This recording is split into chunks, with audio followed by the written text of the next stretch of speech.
You're listening to the Kirkintilloch Herald, a Q&A review recording service podcast, brought to you by our team of volunteers currently recording from their homes across Scotland. Whether you're listening via the BWBF online players, the telephone app, or our brand new Alexa skill, please phone us on 0141 772 3976 to feedback on what you want us to provide and improve upon.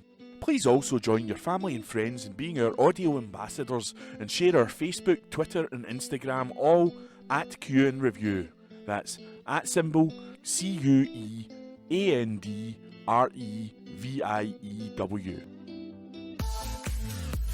This week's paper, date Wednesday, the 9th of November 2022, read by Alan, Corey, Hunter and Ian. New lease of life for the Boardwalk and Path, read today by me, Ian. A new and improved Boardwalk and Path network is coming soon to Lindsay Moss to provide better access for all visitors to the nature reserve. The existing Boardwalk, built in 2005, is much loved by local people and visitors alike, who flock to Lindsay Moss to enjoy its natural surroundings.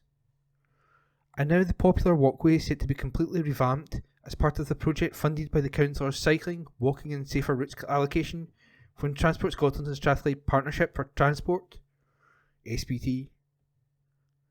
Two sections of the existing pass, covering approximately 1,350 metres, will be upgraded as part of the project, with work beginning on 7th November. The first section will cover the path from the entrance of Heather Drive and will link with the main path that runs to Blackthorn Grove and is expected to be completed in February 2023. The second section will see work carried out between February and March 2023 on the path that runs from the entrance to Lindsay Railway Station car park along the northern boundary of the railway line to the Boardwalk. Signs directing users will be put in place during the different phases as access changes. In order for the existing Boardwalk to be removed and a new one to be installed, the Boardwalk will be closed from Monday the 9th of January 2023 until March 2023. Due to the nature of the project and the extent of improvements, the closure is unavoidable and there will be no access for the public. Councillor Paul Ferretti, convener of Place, Neighbourhood and Corporate Assets, said, "Lindsay Moss is a local treasure and the council is committed to its improvement and maintenance. The new Boardwalk will provide easier and safer access to the Moss.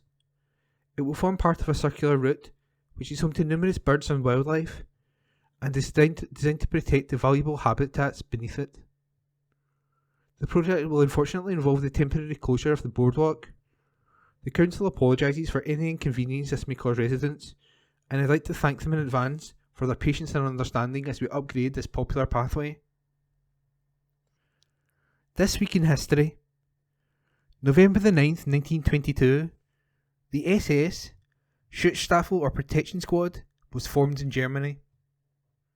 On this day last year, England and Manchester United striker Marcus Rashford was awarded an MBE by the Duke of Cambridge for his campaign to support vulnerable children. November the 10th, 1982, Soviet leader Leonid Brezhnev died of a heart attack, aged 75. November 11th, 1987, Van Gogh's irises fetched £29.3 million at Sotheby's in New York. On this day last year, a new species of dinosaur with an unusually large nose was identified by a retired GP who spent lockdown rummaging through boxes of old bones. November the 12th, 1990, Crown Prince Akihito was formally installed as Emperor Akihito of Japan, becoming the 125th Japanese monarch. On this day last year, the husband of Nazisine Zachary Ratcliffe endured his 20th day in hunger strike after a meeting with a Foreign Office minister left him feeling deflated about his wife's detention in Iran. November 13th, 1941, HMS Ark Royal was torpedoed by a German U-boat. She sank the next day. On this day last year, Britney Spears hailed the best day ever after her conservatorship was terminated and she regained control of her life. November the 14th, 1932, book tokens went on sale in Britain for the first time. MSP pops in to say hello. Rona Mackay MSP visited pupils from St Ninian's High School recently who took part in a pioneering climate literacy and skills development programme run by business transformation enterprise Fuel Change. Fuel Change brings together schools, educators and businesses to engage the next generation on driving a positive transition to net zero through skills development. The unique Fuel Change Challenge programme for schools, colleges and the workplace tasks next generation participants aged 16 to 25 to take on a real-world climate challenge that has been set by industry, collaborate on a solution and present it. Fuel Change Live, a one-day showcase hosted in Edinburgh's dynamic Earth, saw over 50 pupils from across Scotland take part in a super sprint challenge that had been set by industry partner Scottish Water. Throughout the day, St Ninian's High School pupils Ailey Maguire and Olivia Leinster developed their skills and confidence in research, communication and teamwork as they collaborated with other students to create a bespoke solution, with Rona Mackay MSP dropping in to see the teams in action. The Fuel Change Challenge for Education, an SCQF Level 6 accredited programme for senior phase high school and college students, is underway in 21 Pathfinder secondary schools across Scotland. Rona Mackay, MSP for Strathkelvin and Bearsden, said, "It's incredibly important to engage young people in climate issues and equip them with the skills they need for the future workplace. That's why I was delighted to meet Ailey and Olivia from St Ninian's High School at Fuel Change Live and to hear about their creative solutions to some of the biggest issues facing our planet today. It's fantastic that St Ninian's High School were able to take part in today's event, and with Fuel Change's ambition to change every school and college in their pioneering programme, I'm excited to see what comes next." Annabelle, Challenge for Education Programmes Coordinator, said, "Fuel Change Live was a fantastic showcase of what our next generation can achieve when given the right tools to expand their climate literacy and future workplace skills. It was great to have St Ninians along." Read by Alan Todd. Pam's vote as recorded by Hunter MacDonald.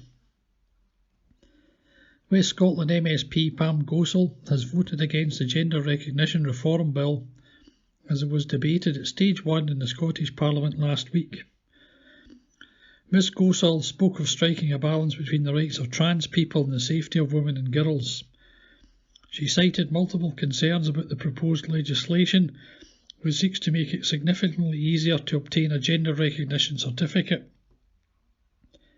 Speaking in the debate, Pam condemned the toxic nature of the discussion around this issue and the dismissal of many legitimate concerns about these proposals.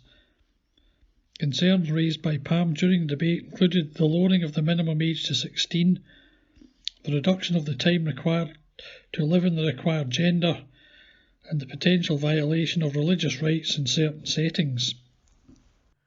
Worry over the national rise. As the cost of living crisis bites for many across the UK, new figures show more than 4 in 5 households in East Dunbartonshire have at least one working age adult in employment. Last year saw the first national rise in the number of working age households without an employed adult since 2010, before rising food and energy prices led to soaring inflation this year. The Institute for Public Policy Research said the rise in workless households is seriously concerning, especially during the rising cost of living. Office for National Statistics figures show 24,259 East Dunbartonshire households containing one or more occupants aged between 16 and 64 had at least one person in employment in 2021. It means 83.2% of households were classed as either working, where all working age adults are in employment, or mixed, where at least one working and one workless adult, down from 84.2% the year before.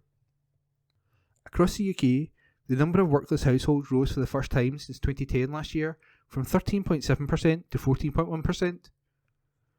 In East Dunbartonshire, just 4,894 households, 16.8%, had no working age occupants in employment last year. Rachel Statham, Associate Director for Work and Welfare State at the IPPR, said, "It is very seriously concerning to see a rise in the number of workless households, particularly as our cost of living crisis deepens this winter, and it's becoming very clear that urgent action is needed to keep people in the workforce as living costs soar. No-fly zone for local drones. Drone operators are being warned by Police Scotland, the Civil Aviation Authority, and airport operators that it is dangerous as well as being an offence to fly the remotely piloted aircraft in the proximity of an airport without permission. This follows reported sightings of drones in the vicinity of the flight path of Glasgow Airport recently. Inspector David Ferguson of Police Scotland's Aviation Security and Safety Unit said, "There has been a significant growth in the use of drones. What may seem like a harmless pastime or hobby could have potentially catastrophic consequences if the drone is flown in a location which poses a threat to aircraft. If you intend to fly a drone, you need to fly safely and follow the CAA rules," Jonathan Nicholson from the UK Civil Aviation Authority said. "Drones can be great fun, but breaking the CAA's drone code and flying irresponsibly could result in criminal prosecution, including imprisonment." A spokesperson for Glasgow Airport said, "Operating a drone within the airport's restriction zone is a criminal offence, and you could face up to 5 years in prison and an unlimited fine." The flight restriction zone extends to a 2.5 nautical mile circle radius from the runway, with extensions protecting flight path for arrival and departures. Endangering the crew and passengers of an aircraft could lead to a catastrophic loss of life. Members of the public who witness or are aware of anyone operating a drone near an airfield should contact Police Scotland. Strike worry. Concerns grow over fears that ambulance staff will go on strike as we enter into one of the busiest times of the year. Speaking upon the news that GMB workers in the Scottish Ambulance Service and the NHS have voted for strike action, West Scotland Labour MSP Neil Bibby said, "The result of this strike ballot does not come as a shock. NHS staff have been telling me for months of the pressures they are facing, the stress they are under, and the lack of attention being given to them by the Health Secretary. NHS staff are some of the most dedicated public servants. They do not want to strike, and the action can be avoided if the government meaningfully engage with the workers and the union to resolve this. In the strongest possible terms, I urge Humza Yousaf to get round the table." Bus ownership is key, says Katie. The Strathclyde Partnership for Transport, SPT, must make council bus ownership the principal goal of its regional strategy, Scottish Labour MSP Katie Clark has said. In her response to the SPT's consultation on its draft regional transport strategy for the west of Scotland over the next 15 years, she highlighted new powers to set up municipally owned bus networks, which came into force earlier this year.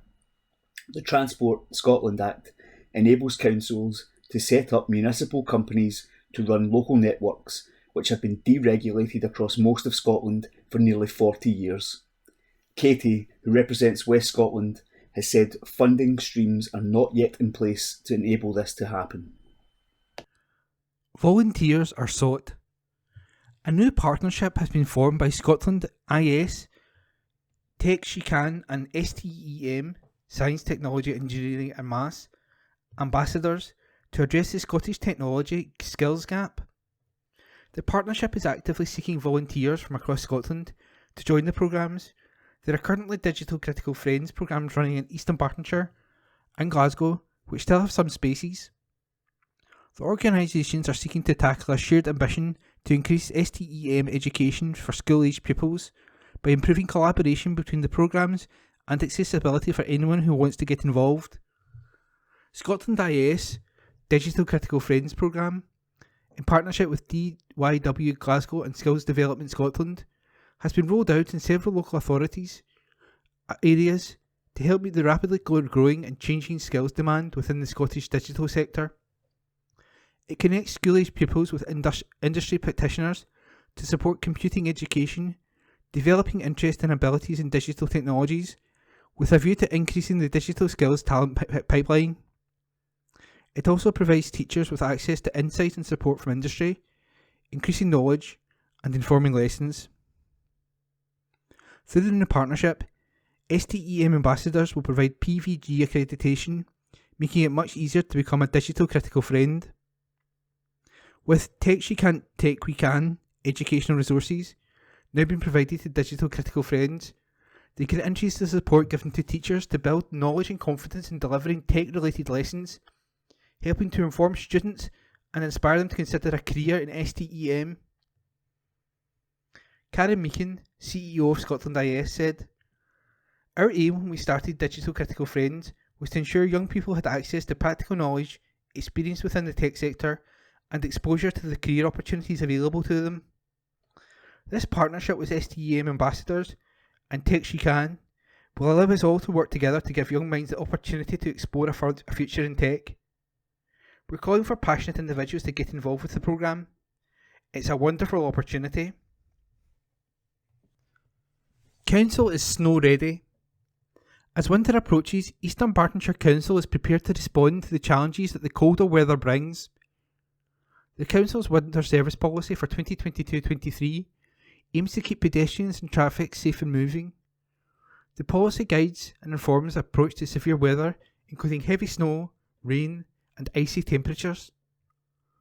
Council crews are now on call 24/7 to manage and deal with the weather conditions, and Councillor Paul Ferretti, convener of Place, Neighbourhood and Corporate Assets, wants to reassure residents that the Council is prepared for any challenges that may occur. Councillor Ferretti said, "While we always hope for a manageable winter, we are prepared for all weather conditions. Keeping people moving is vital over the coming winter months. Our highly experienced road service teams provides gritting services across East Dunbartonshire, ensuring we keep our roads and pavements as ice and snow free as possible, and like all local authorities, we have to prioritise our roads. Primary routes, which covers over half of East Dunbartonshire's roads, are our first priority, so these will be cleared first. Then we will proceed to treating our secondary routes. These routes are only salted when resources allow, and when there has been consistent adverse weather conditions. However, rest assured, our aim is to keep everyone's journeys as uninterrupted as we can. Primary routes consist of main roads, bus routes, access to fire, police and ambulance stations, access to hospitals, at least one access road to each school, dangerous and steep roads. Secondary routes include general access routes, cul-de-sacs, quieter industrial roads. The council has also has specialised gritters for footways, which are based in strategic locations throughout the East Dunbartonshire area. If freezing conditions are forecast, primary footway routes will be gritted in advance as a precaution. There are over 450 grit bins placed throughout East Dunbartonshire, which people are welcome to use. If there is an empty grit bin in your local area, please phone 0300 123 4510. There is also additional grit available at Broomhill Depot, Gilsyth Road, Kirkintilloch. This facility is intended for public use, and residents are asked to please bring a shovel and a container when collecting. Councillor Ferretti continued, "Residents of East Dunbartonshire always do an amazing job of making use of grit bins and keeping their communities clear of snow, and I am sure this year will be no different. There are over 450 grit bins throughout the area, and we have additional grit available at our Broomhill Depot. We hope that by being prepared and focusing on the areas that need our attention the most, we can all have a safe and enjoyable winter." The Council's policy is available at www.eastdunbartonshire.gov.uk/winter-service-policy-2022-23. Updates will be posted on Twitter and Facebook and www.eastdunbarton.gov.uk/gritting. Benches commemorate NHS employees. A former employee of NHS Greater Glasgow and Clyde and the Health Board's Endowments Fund have teamed up to pay permanent tribute to NHS employees who worked so hard to care for people throughout the pandemic, and to those members of the public who sadly died from COVID-19. Margaret Cochrane, 71, and fellow committee members of the Friends of the People's Palace, Winter Gardens and Glasgow Green secured nearly £2,500 endowments funding to install 2 commemorative benches in the much-loved Glasgow Park. Each of the benches, which are situated near the People's Palace, carries a plaque with a message of tribute. The one for NHS workers reads, "Dedicated to all NHS workers. They remained at work throughout the COVID-19 pandemic and saved countless lives, sometimes at the expense of their own.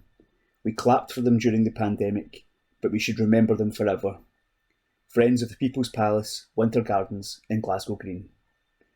The bench is a tribute to all NHS workers, porter and domestic, nurse and play team member, surgeon and public health specialist, as the committee were very aware that caring for people goes far beyond frontline staff. Margaret said, "The whole committee were adamant this was something we wanted to do, to mark the contribution they had made. Seeing the pressure NHS staff were under, the difficulties they went through to care for us throughout lockdown and up to now, it was the least we could do. It really shows how much the NHS is appreciated. My whole family is in the NHS, and it means so much to all of us."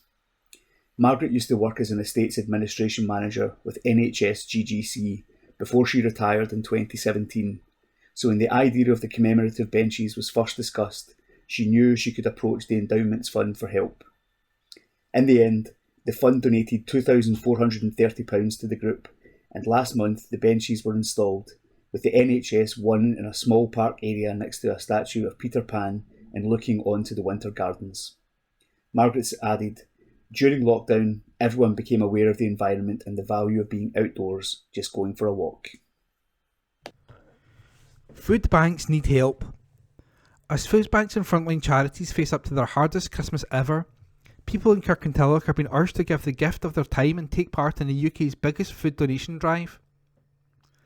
The Tesco Food Collection is taking place in all Tesco stores from December 1st to 3rd, and the Trussell Trust and Fairshare are urging volunteers to sign up to support the event in store. It comes as both charities face an unprecedented demand for food. The Trussell Trust, which is the largest food bank network in the UK, has seen a 46% increase in the number of food parcels giving out in recent months, while Fairshare has a growing list of thousands more frontline charities seeking food. During the collection, Tesco customers will be encouraged to donate long-life food to support the charities. Donations for the Trussell Trust will help its network of food banks provide emergency food parcels to people in crisis, while donations to Fairshare will support its food deliveries to thousands of frontline charities. Tesco will once again top up the customer donations by 20% in cash. Volunteers are needed to staff the collection points, because when volunteers are present, they collect considerably more food. The fact that only 1 in 5 food parcels given out by the Trussell Trust comes from donations from Tesco and its customers underlines how much the donations made in store are needed.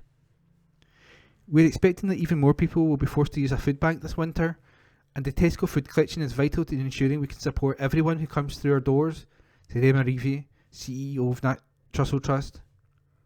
Supporting the Tesco food collection this December by volunteering could make all the difference. You could donate a couple of hours' time and volunteer during the collection, or, alternatively, you could donate food to your local Tesco donation point. You can sign up to volunteer with Fairshare at www.fairshare.org.uk/food collection, or with the Trussell Trust at www.trusselltrust.org/get-involved/Tesco-food-collection/volunteer. Top marks for Anya. The British Youth International College BYITC has announced the 10 winners of its latest National Abacus Maths Challenge, 6 of whom are based in Glasgow. Out of the hundreds of students who took part, Anya Pasupuletti from Lenzie has won the Level 9 prize in the Abacus Maths competition. The 9-year-old's parents are thrilled their daughter has been recognised for her mental arithmetic skills. Her mother, Vinodini, said, "We are really pleased that Anya has been rewarded for her hard work at Supermath through this challenge. She used to struggle with simple arithmetic, but since starting Abacus Maths training, we've noticed such a big difference. Anya is more focused and confident when calculating difficult sums now, and best of all, she has fun while doing it. Taking part in the national challenge alongside her Supermaths classmates and being awarded one of the top prizes has made Anya even more excited to continue learning." Book Week Scotland. Celebrate and share stories. Report by Kevin McRoberts. This year's Book Week Scotland programme has been announced with a lineup of themed around Scotland stories as part of Scotland's Year of Stories 2022. Scottish Book Trust, the national charity changing lives through reading and writing, supported by Creative Scotland and Scottish Library and Information Council, SLIC, has worked closely with writers and partnerships to put together an exciting week packed full of online and in-person events and activities, taking part November the 14th to 20th. Book Week Scotland is the country's biggest celebration of books and reading.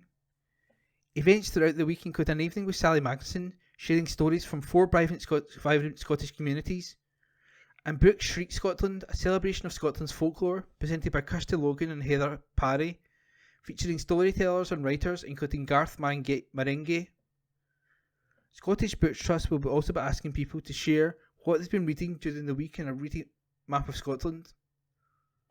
Mark Lambert, CEO of Scottish Book Trust, said, "Book Week Scotland is a special time of year where people across Scotland can come together to celebrate and experience the magic of books and reading.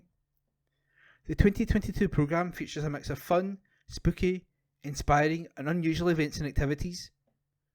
This year's Book Week Scotland forms part of Scotland's Year of Stories 2022, celebrating Scotland's rich culture of telling stories.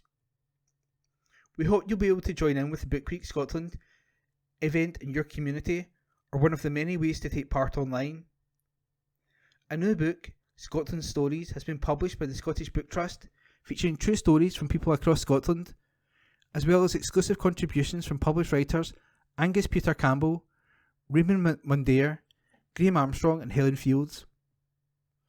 A total of 70,000 copies of the book will be given out for free during the Book Week Scotland through libraries and community spaces, and it will also be available to read online and as an audiobook. Pamela Tulloch, SLIC Chief Executive, said, "Book Week Scotland is a terrific opportunity to celebrate everything that is great about books, reading and bringing people from families and communities to explore and revel in the power of words and shared stories. Libraries across Scotland have great programmes lined up during Book Week Scotland. Research shows that reading for just 6 minutes a day can reduce stress levels by up to 68% in people of all ages, and, with our libraries across Scotland filled with an abundance of free reading materials, whatever your interest and ability, we hope people will take the opportunity to use Book Week Scotland to start or get back to enjoying books." The full Book Week Scotland 2022 programme can be found at www.scottishbooktrust.com/book-week-scotland. Favourite animals. As part of Book Week Scotland, the public is being invited to vote for its favourite animal from fiction. A long list was created with help from the public, and then a panel of experts whittled this down to a list of just 30 animals. Some older readers might remember from their own childhoods, while some are newer in the scene. The list includes the likes of the Cowardly Lion from Wizard of Oz, Elmer from Elmer the Patchwork Elephant, Joey from Warhorse, Snowy from Tintin, and Tigger from Winnie the Pooh. You can find the full list and cast your vote at www.scottishbooktrust.com/book-week-scotland/animal-vote. Local residents are encouraged to take part. People across East Dunbartonshire are being encouraged to share their views on how qualifications and assessment should be reformed to ensure learners' achievements are fairly recognised. A consultation will inform an independent review currently underway, and it closes on 16th December. It invites opinions on the balance between exams and other forms of assessment, how a wider range of learners' achievements can be recognised, potential uses of technology in assessment and qualifications, and how to ensure that qualifications enable all learners, regardless of their circumstances, to demonstrate their strengths and achievements. Professor Louise Hayward, who is leading the independent review, said, "This review offers Scotland an opportunity to look to the future. We want to ensure that the ways in which we gather evidence about all learners' achievements, awards and qualifications help every learner to transition positively into the next phase of life, be that in college, employment, university or voluntary work. By supporting every learner to become a confident, committed, lifelong learner, we will help Scotland to grow socially, culturally and economically. Education Secretary Shirley-Ann Somerville said, "I would encourage anyone in East Dunbartonshire with an interest in qualifications and assessment, particularly young people, parents, carers and education staff, to share their views through this consultation. We want all learners to have the best possible opportunity to demonstrate the breadth, depth and relevance of their learning. This independent review and our other planned education reforms have the clear purpose of doing all we can to improve the experiences and outcomes of children and young people in Scotland's education system."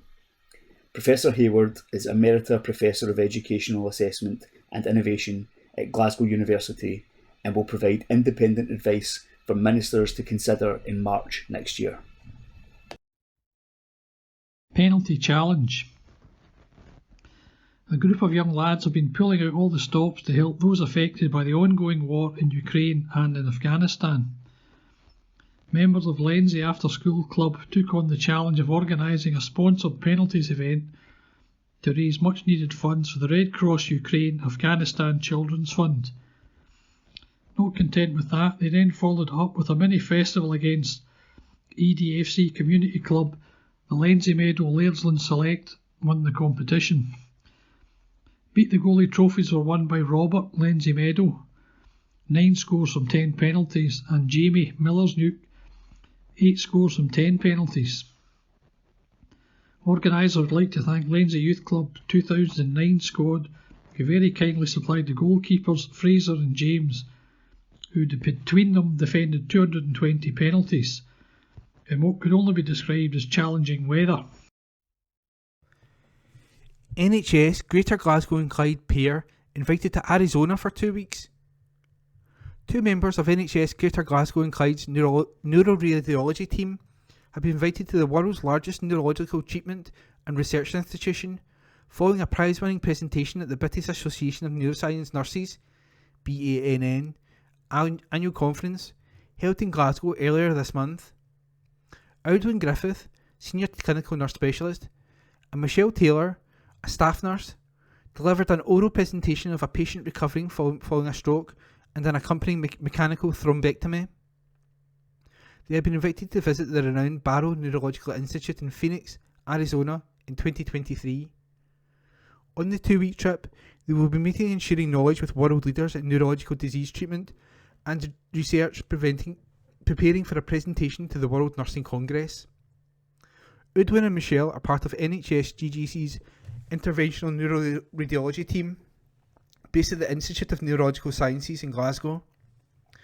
Last September, the team launched trials in mechanical thrombectomy.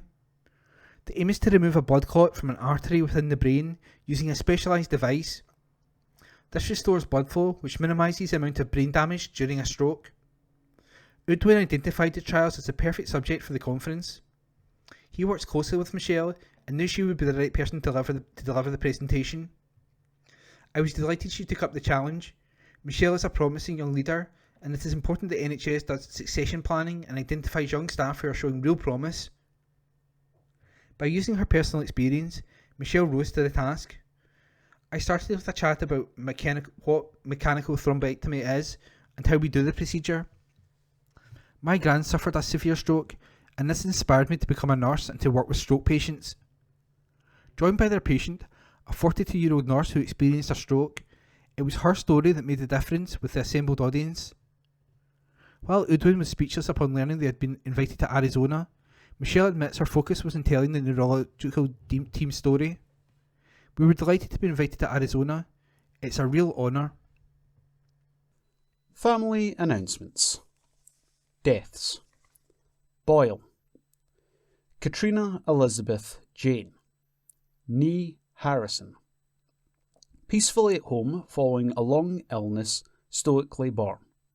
Tina, beloved daughter of the late Dr. and Mrs. Raymond T. Harris, cherished wife of Maurice, adored mum of Jonathan, a much-loved sister of Richard.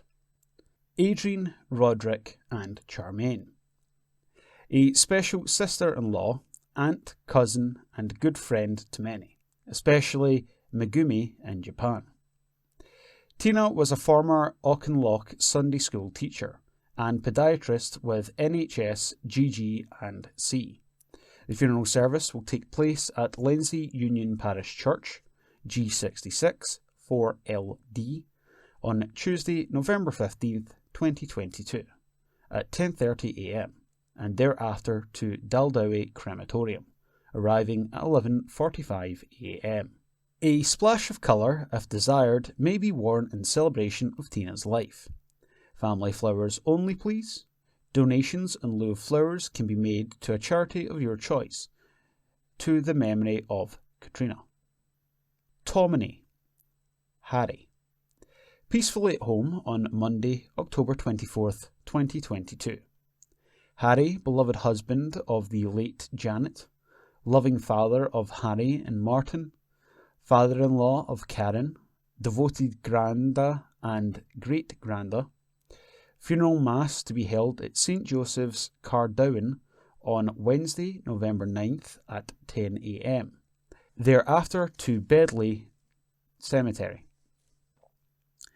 In Memoriam. Henderson, William.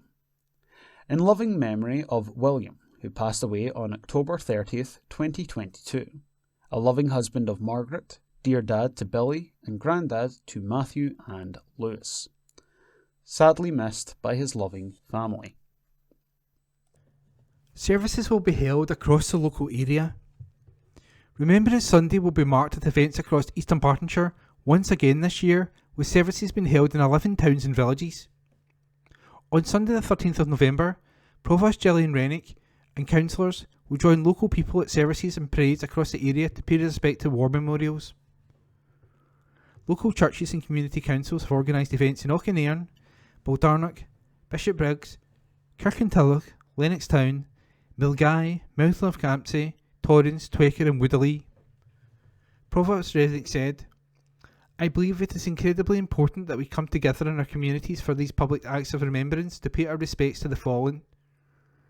We must never forget the sacrifices that so many have made, and likewise we must remember our veterans and those who continue to serve, as well as their families." A service organised by the council will be held at the War Memorial at Bearsden Cross.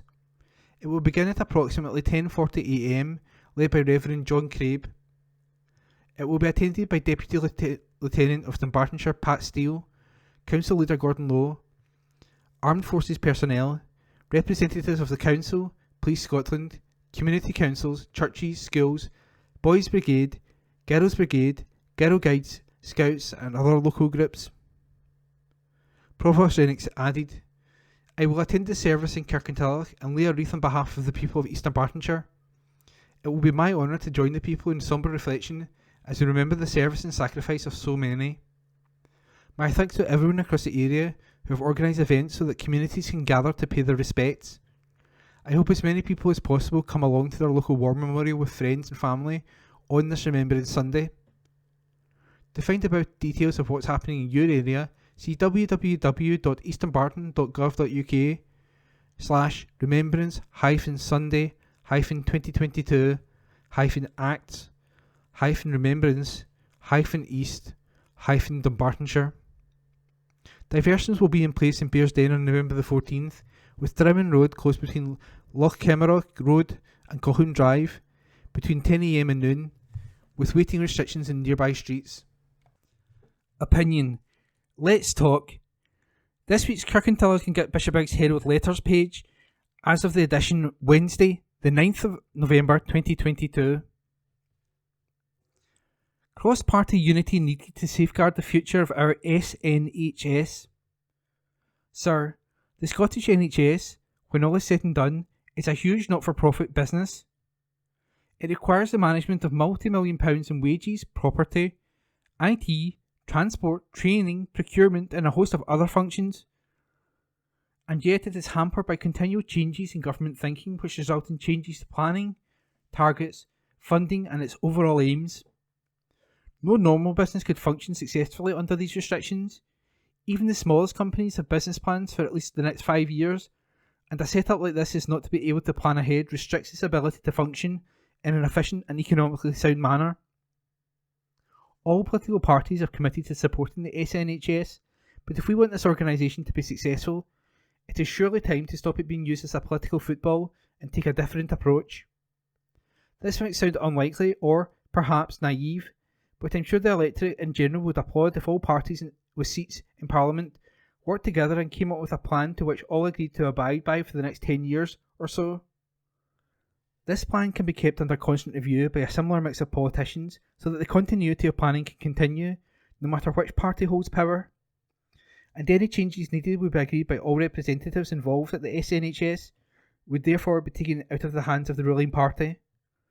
In this way, managers would be free of concerns that plans could be shelved as the next general election comes around. Does this idea have merit? What might the pitfalls other than removing a vehicle used for point scoring by political parties? Yours, etc., Hilary Hallidale, by email. Hancock the Halfwit, get him right out of the House of Commons. Sir, Matt Hancock, our disgraced former Health Secretary, has travelled to Australia to take part in a TV show. It obviously did not enter his mind that he enjoyed a lucrative salary from the British taxpayer and that his job was to represent his constituents in Parliament. Instead, he has treated them with utter contempt.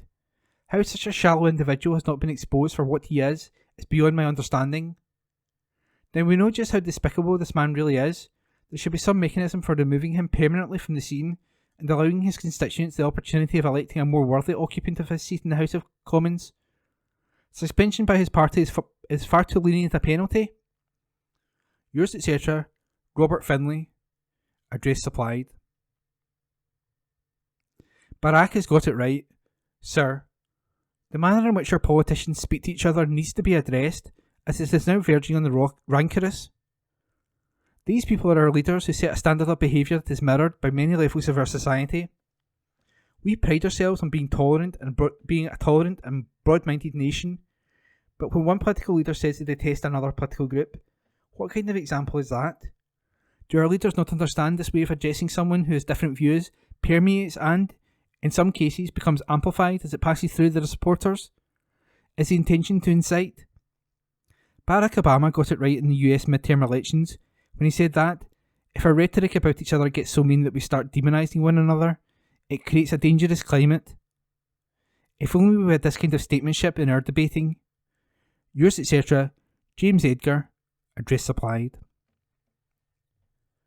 Latest jolly. Sir, it was ironic to note that on the day we heard the forthcoming savage cuts being imposed on the Scottish NHS, education, etc., Angus Robertson of the SNP was pictured on his latest jolly with his entourage in Spain. A photo with some minor Spanish functionary who no doubt cursed his bad luck in not being given the job. Nothing whatsoever gained. A couple of nights in a top hotel, fine food, and then fly back to freezing Scotland. A new sizable hole in taxpayers' cash. As well as overseas jaunts and pretend embassies, in the latest round of swinging cuts, there was no mention of the tens of millions of pounds put by for the referendum fund. These budgets apparently are sacrosanct. When will Scotland wake up and smell the coffee? Yours, etc., Alexander Mackay, via email.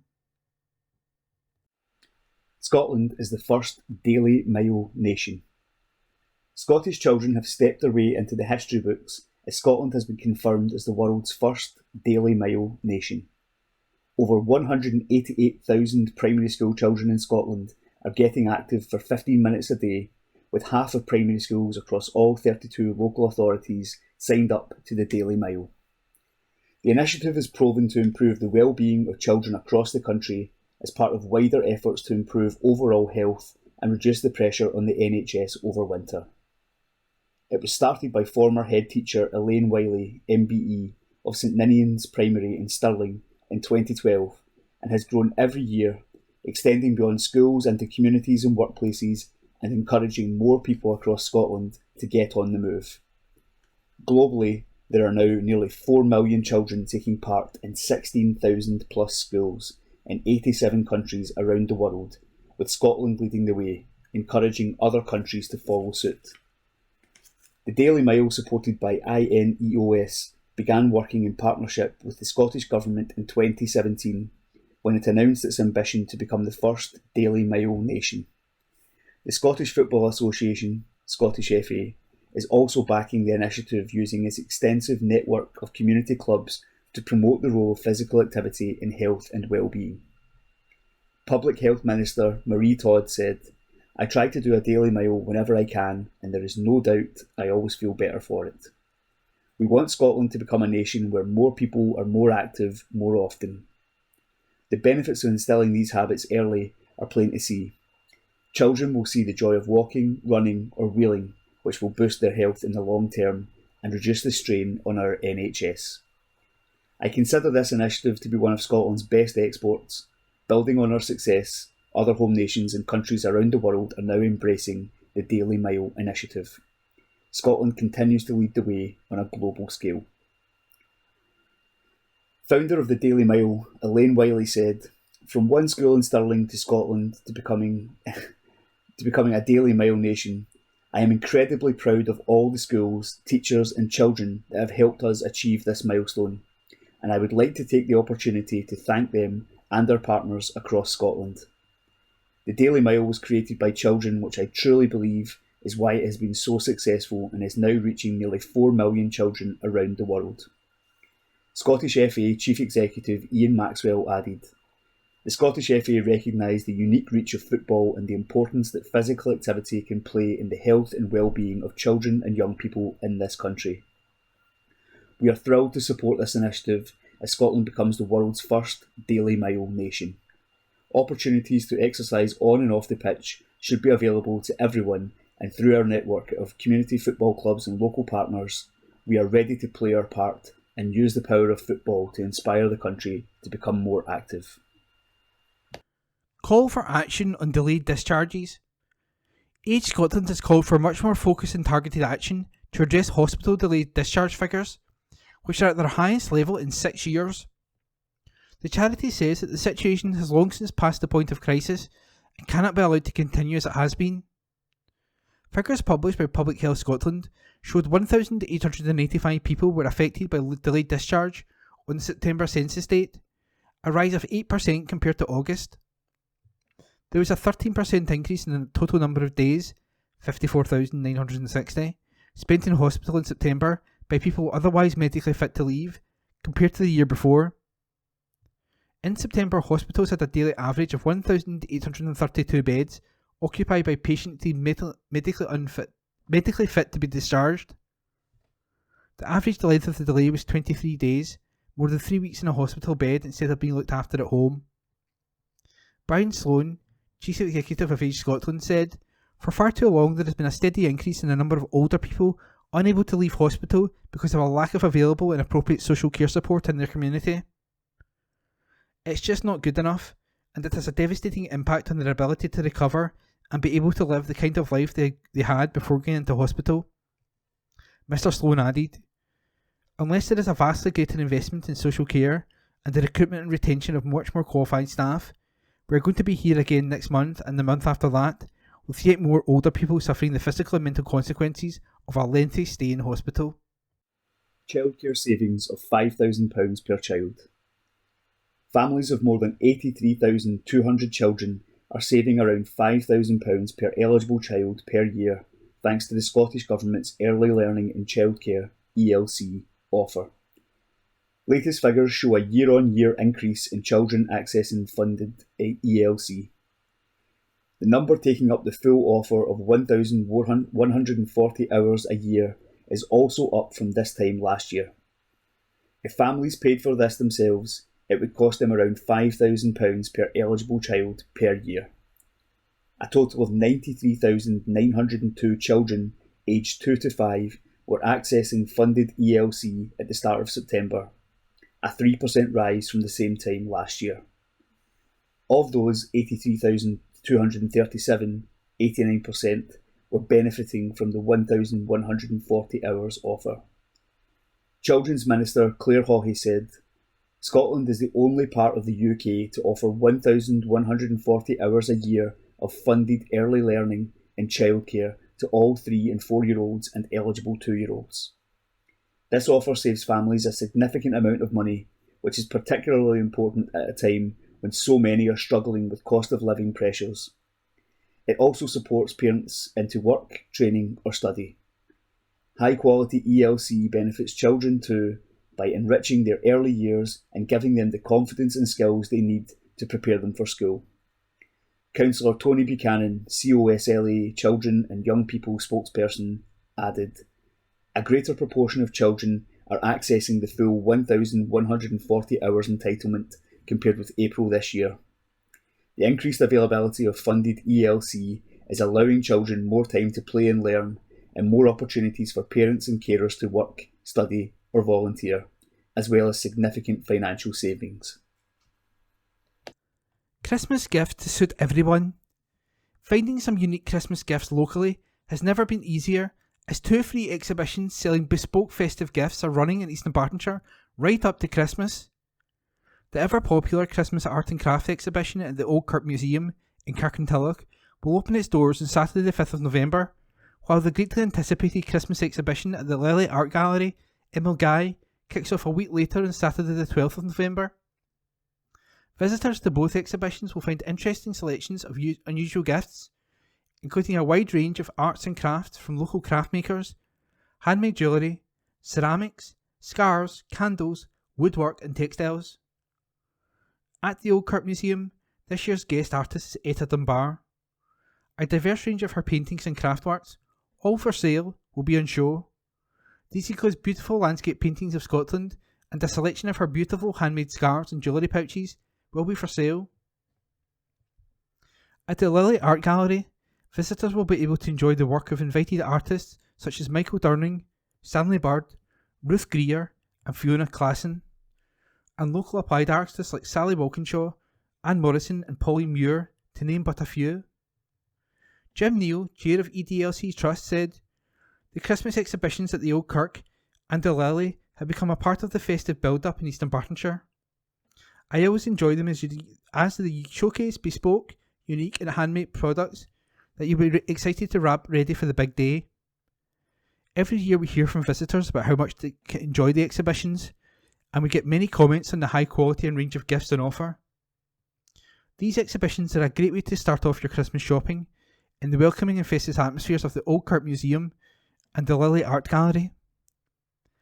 I urge local people to come along and support the artists who have worked very hard to make exhibitions so special. Entry is free and booking is not required. Check out each venue's website for visitor information." Disney on Ice returns to the Oval. Disney on Ice presents Discover the Magic is bringing a new voyage to families through dynamic moments both on ice and in the air, taking fans on its most adventurous journey yet. Get ready for the Disney on Ice magic to make its way to the OVO Hydro this spring, with enchanting stories and exhilarating production numbers, providing the perfect day out for all the family. The production will be visiting Glasgow's OVO Hydro from the 23rd to the 26th of March 2023. Tickets are now on sale from www.disneyonice.co.uk. Embark on a quest with Mickey Mouse and his friends, an adventure filled with world-class skating, high-flying acrobatics and unexpected stunts. Look for the clues in the search for Tinkerbell through immersive, fantastical worlds, and explore the colourful spirit realm of Coco, or sail away with Mona to a land of dreams. District News. Churches. Torrens Parish Church. The morning service, in person, is at 10:30am, conducted by Reverend Stuart Irvin. During the service, the youngsters meet together in creche, junior church and FROG. To join the service, online, click www.torrensparishchurch.online.church.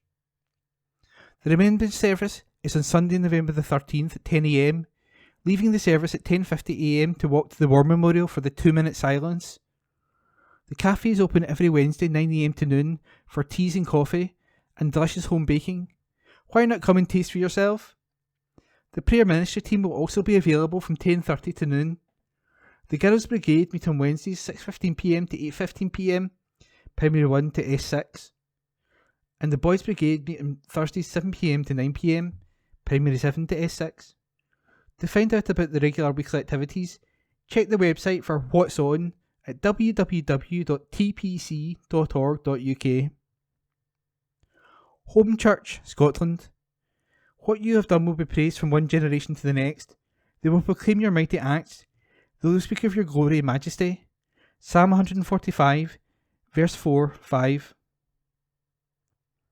One church, home church, 4 locations: Kirkintilloch, Glasgow, Stornoway and online. A church for all ages. Every Saturday at 6:30 p.m. The kitchen at home. Warm space, warm meal, warm welcome. Suggested donation £1.50 per adult. Children eat free. Coming soon, coffee corner on Fridays from 9:30 a.m. Sunday, 9:30 a.m. communion. 10 a.m. prayer time. 10:30 a.m. fellowship, tea and coffee available. 11 a.m. worship service in Children's Church, followed by tea and coffee.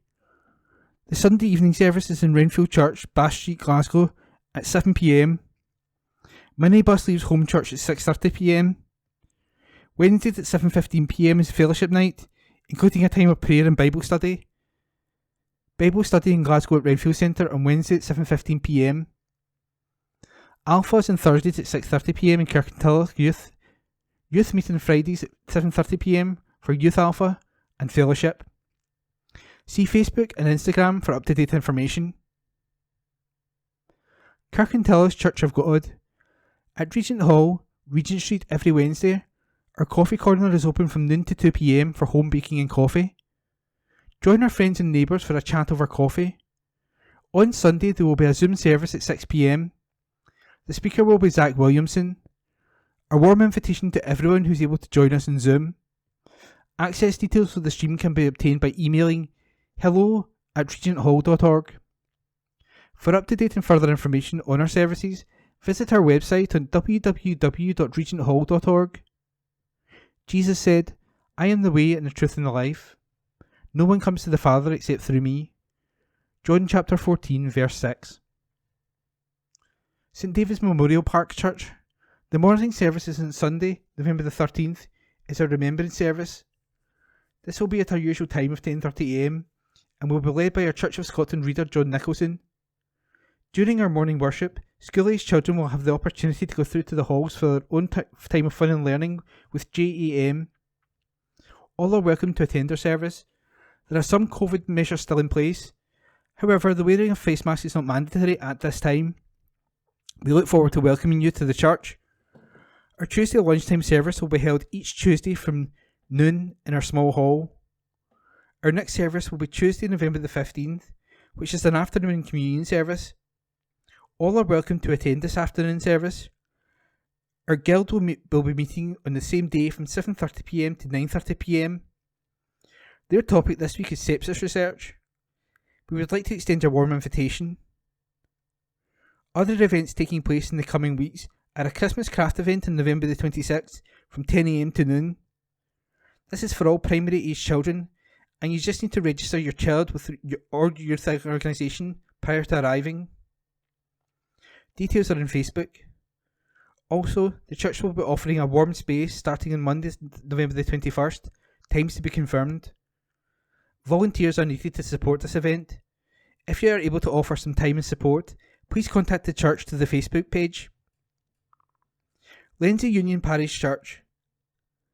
Messy Church, a fun-filled hour for the whole family, is on Saturday, November the 12th from 4 p.m. to 5 p.m. in the new hall. Please book a place, so if arrangements alter we can contact you. Text 07774 192 659.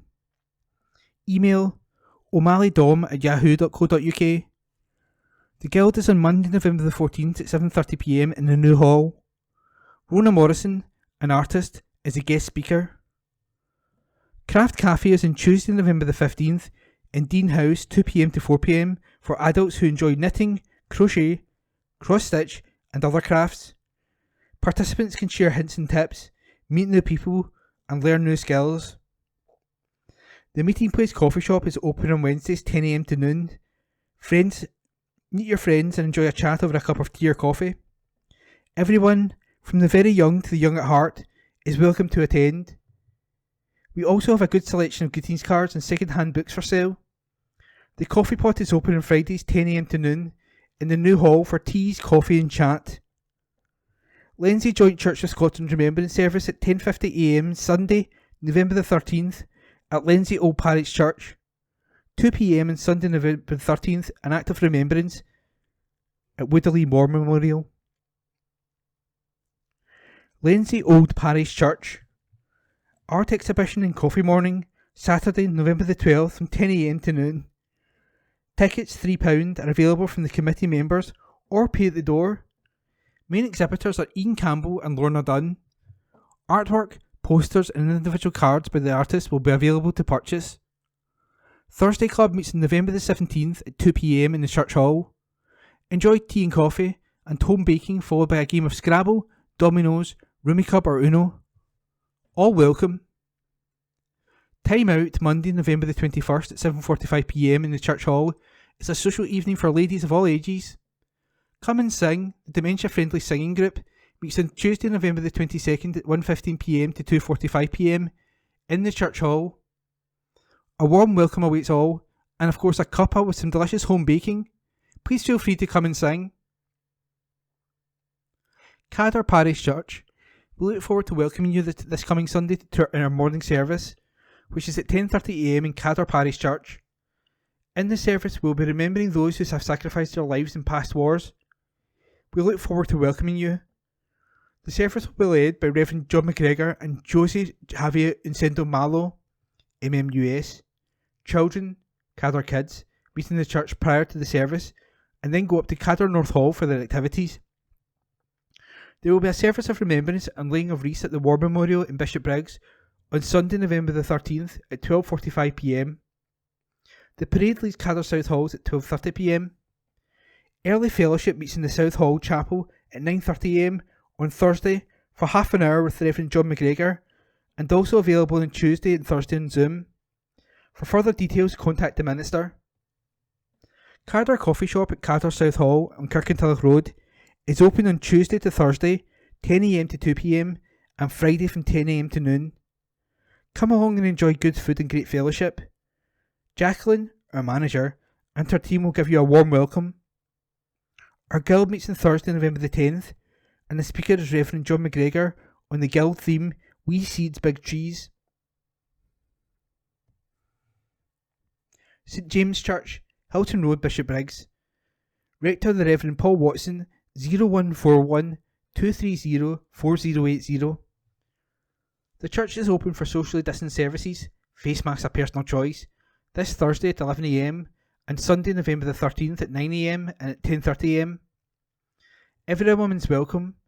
Stay for tea and coffee and fellowship afterwards. We are looking forward to our church away day on Saturday, November the 12th. The Meditation Labyrinth is still available in the car park for a mindful walk round. There are also virtual services in groups. For up-to-date and further information, refer to our social media. Facebook, St James the Left Bishopbriggs. Website, www.stjamesbishopbriggs.org.uk. St Columba's Hill Head. There is a remembrance service on 10am on Sunday, November the 13th. If you really can't come in person, connect with us by livestream via www.kirkintillochstcolumbus.org.uk or by searching for St Columba's Hill Head Kirkintilloch on YouTube. Short midweek service on Wednesdays at 10am.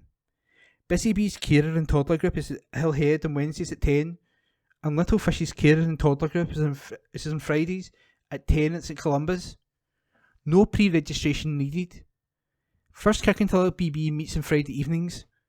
We also have two groups for learning and adults with learning difficulties, Friendship Club and Following Jesus group.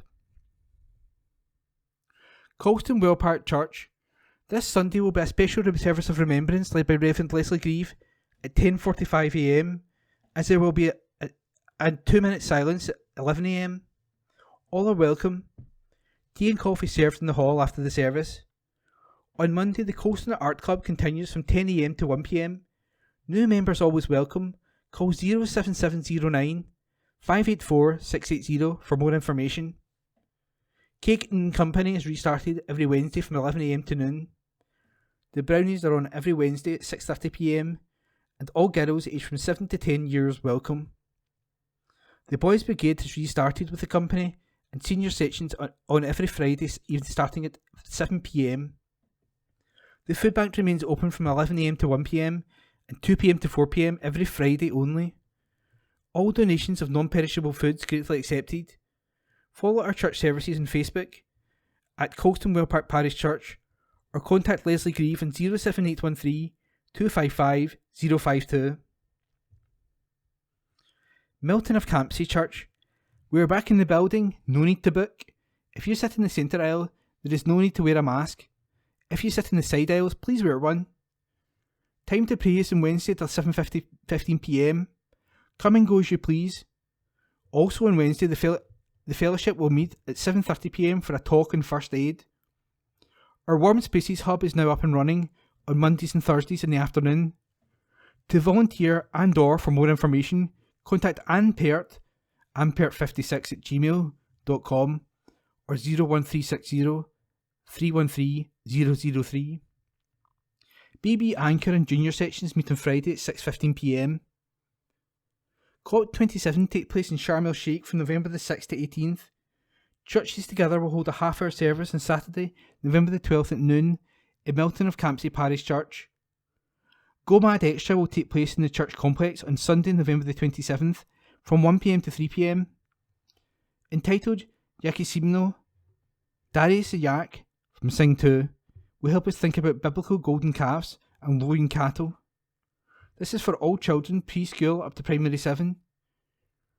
We will visit Lilliburn, Kintyre and Burston Care Home on November the 20th. Next Sunday is Remembrance Sunday. Send a pic of yourself wearing a poppy or one you have drawn. For the village remembrance, we will assemble at St Paul's at 1:30pm before making our way to the War Memorial for a 2pm act of remembrance. Springfield Cambridge Church. Morning worship on Sunday, November the 13th will be led by Reverend Ian Taylor, Reverend Edson Duque de Castro and Mrs Julie Harty in the sanctuary. This is Remembrance Sunday at the earlier time of 10:45am. The Sunday school meets in room 2. There is also a creche facility. Morning worship has also been live streamed on the YouTube. Visit the website www.springfieldcambridge.org.uk and Facebook page. Tea and coffee is available after the service in the Cameron Hall. Come along and enjoy the fellowship. There will be a vestry hour on Wednesday, November the 9th from 10am to 11am for anyone who wishes to speak with the minister. There will be a short weekly service of worship in the Springfield Chapel on Wednesday, November the 9th from 11:10am to 11:30am with refreshments afterwards. The Guild's coffee morning is on Saturday, November the 12th from 10am to noon. Welcome to Kenmure Church. The services in Kenmure Parish Church this Sunday will start at 10:50am so that we can include an act of remembrance at 11pm.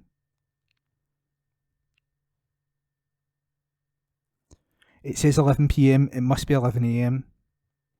The service will be led by Reverend Susan Anderson. The wearing of masks we leave to personal choice throughout the sanctuary. This service will be live streamed on YouTube and can be found by searching for Kenmure Bishopbriggs. Full details of all of our groups which are currently running may be found on our website, kenmure-church.co.uk. To find us on Facebook, just search for Kenmure Parish Church. If you would like to join our WhatsApp group or receive the Bible studies from ABC, then email us at kenmure@icloud.com. District News General, Wednesday the 9th of November 2022. Local History Forum. Society of Antiquaries meet. History and Heritage. Members of Kirkintilloch and District Society of Antiquaries met on Thursday, November the 3rd. The Antiquaries enjoyed a very lively and informative talk by local author and lecturer David McVeigh on David Gray, The Evidence. The David Gray in question was a local poet who died at the age of 23 in 1861. His headstone and plaque are in the Old Isle Cemetery, and he is remembered in the street names David Gray Drive and Poet's View, both in the Merkland area where he lived. Gray was the eldest son of a weaver and went to Glasgow University at the age of 14. His parents wanted him to become a minister in the Free Church, but David was determined to be a poet and went to London in 1860 to further his career. Unfortunately, he was not successful and returned to Kirkintilloch ill with tuberculosis, of which he died in December 1861. By this time, a volume of his work was already underway and was published in 1863. His main work was a long descriptive poem, The Luggy, which runs to over 1,000 lines. This and other poems offer a description of the area as it was in the mid-19th century, essentially a pre-industrial landscape. He also wrote a collection of poems, Into the Shadows, about his own impending death, which he compared to that of other poets such as Keats. While not a great poet, his work offers a picture of the area at the time and of the issues that concerned it. Mortality rates were much higher than now. The talk was greatly appreciated by the audience and followed by a lively question and answer session. Kirkintilloch and District Society of Antiquaries is a history and heritage society founded in 1933 by members of the local community, including Thomas Johnson, politician and historian. In addition to arranging an annual programme of talks, it researches and publishes on local topics and organises visits for members to places of historical interest. Meetings take place in the Park Centre, 45 Kerr Street, Kirkintilloch.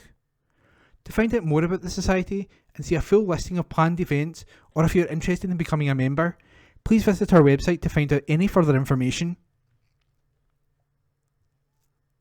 Small and Beautiful Show. At the beginning of September, Kirkintilloch Horticultural Society held a less formal, smaller scale flower show in St Mary's Church Hall. This was well attended with a good number of exhibits, a popular tombola, plus a slideshow loop featuring submitted photos of plants and gardens. Lauren Lockley from the Herald Homestead will give a talk on Scottish and Siberian plants, their uses and benefits, plus information on permaculture gardening in Enterprise House on Thursday, November the 17th from 7:30pm to 9:30pm. All welcome. For more details about the Society, please contact Paul on 0141 578 1520 or visit our website www.kirkintillochhorty.org.uk. Divers Club is 50. An article written by Brian Yule and read by myself, Corey. Thistle Divers celebrated its 50th anniversary with a dinner and disco at the Coachman Hotel in Kilsyth. The club was originally formed in 1972 as Kirkintilloch Sub-Aqua Club, based at the old pool in the town, but migrated across to Kilsyth in the 1990s when this was demolished. Around 25 members currently meet on Monday night at Kilsyth Swimming Pool from 6:45 until 8:15pm for training, and then retire to the Coachman for refreshments and a blether. They also regularly head out on boats to explore Scotland's open waters, with recent excursions including the Isle of May, Little Cumbria, Loch Long, Largs and Loch Inkard. At the dinner, Gordon Fife and Robert Sewell provided a few laughs for members past and present during their talks on the history of Thistle Divers. Special guests were Dr. Texa Sim and Free Zanke from Kelos, Community Association of Lochs and Sounds, a marine conservation group based at Loch Elaine, who gave a presentation on the Native Oyster Project. In 2023, Thistle Divers plan to assist the project by mapping and photographing the reefs where sapulid worm aggregations have been found, and taking native oysters into deeper areas of Loch Elaine. Long-serving member Anne Peck said, "It was great to see old friends and former members catching up, reminiscing and enjoying the evening. There was lots of great chat, laughs and dancing too. Thank you to everyone who made this night a celebration of 50 years as a dive club. We especially want to express our thanks and appreciation to Dr. Texa Sim and Fee Zanke for travelling down to join us. Huge thanks to Aquaton, Patterson's Air Systems, Splash Sports, Key Dive, the Coachman Hotel, J. Geyser and A. Thompson for their generous sponsorship of our raffle prizes, and all members and former members for their brilliant donations. Thank you also to the staff at the Coachman for the lovely food and making sure everyone was looked after so well, and to Kenny Taylor for providing us with great music over the evening. Here's to another 50 years." That article was written by Brian Yule. Junior Park Run is set to celebrate first birthday. An article written by Brian Yule. The Springburn Junior Park Run will be celebrating its first birthday this weekend. Over the past 12 months, around 25 youngsters aged 4 to 14 have gathered every Sunday to compete a 1.2 miles, 2 kilometre, fully marshalled course around Springburn Park. During that time, the young athletes have ran, walked and jogged a combined total of 1,383 miles, which is 2,226 kilometres, which is the equivalent to the distance from Kirkintilloch to Gibraltar. Co-event director Jonathan Sharp said, "The Junior Park Run is free, fun and friendly family event every Sunday morning. Children from across Glasgow and East Dunbartonshire travel to attend regularly as junior park runs in the country become more widespread." The anniversary run will kick off at 9:30 a.m. on Sunday by the pond in the park, with participants gathering for a well-earned coffee and roll in the Boathouse Cafe situated within the park afterwards. Co-director Bob Keith added, "The Junior Park Run is run by a volunteer core group with supporters of parents, grandparents and other members of the parkrun community, helping to marshal, distribute, finish tokens, scan barcodes or timekeeping. Over our first year, 139 volunteers have given 45 minutes of a Sunday morning to support and encourage young people to challenge themselves and be their best. Their help has been vital to keep the event going and is always appreciated. New volunteers are always welcome to get involved. If you would like your children to attend, register each participant's details at www.parkrun, which is parkrun.org.uk/register. Print or save the barcode on your phone and take this every time you attend a parkrun anywhere in the world. An incentive for children to participate regularly is the milestone wristbands when they achieve half, full or ultra marathon distance. Bob said there is a fun warm-up routine before the start, and the whole aim of the Junior Park Run is to provide a free, fun and active event weekly for all the family, with parents and guardians walking and running with their kids. We welcome everyone to register and attend, especially on the 13th for our anniversary. There will even be cake afterwards." That article written by Brian Yule. Football Roundup. Kirkintilloch Rob Roy were at the end of a 2-0 defeat at the hands of Arthuli at the weekend. Rob Roy were down 0-1 at the break, but the visitors doubled their lead to take all 3 points. They will now have to regroup when they take on Irvine Meadow 6 at Meadow Park tonight, Tuesday, with a 7:30 kickoff. West Park United had a fantastic result on Sunday, November 5th, with a 6-0 drubbing of Calderbriggs. Scores for West Park were Lewis C. with a hat-trick, Paul with a brace and Kai. Meanwhile, Glasgow City's Sky Sports Cup run came to an end at the semi-final stage, as a Christina Freda double gave Hibernian victory at the Petershill Park. Mairead Fulton scored a goal late on to set up a grandstand finish, but the visitors held on.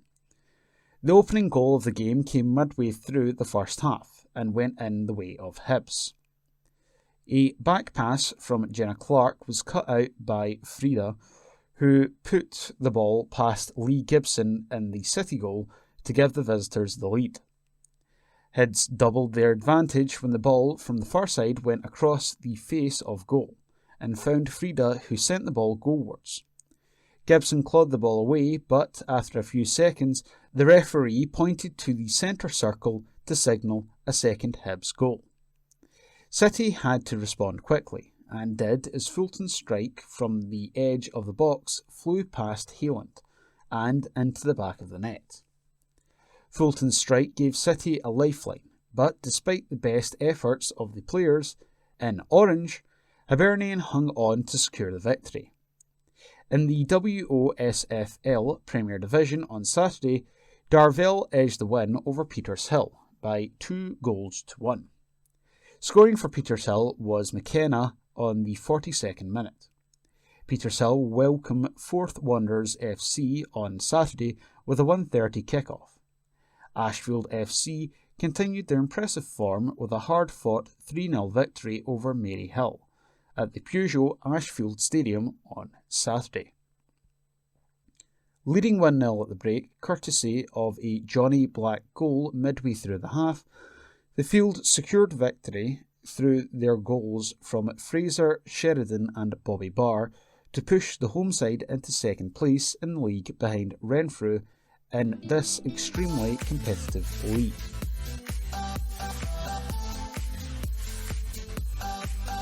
Thank you for listening to this week's Kirkintilloch Herald podcast, brought to you by Q Review, print speaking to the blind. If you've any feedback, you're welcome to call us on 0141 772 3976. If you enjoyed this recording, feel free to subscribe to our channel.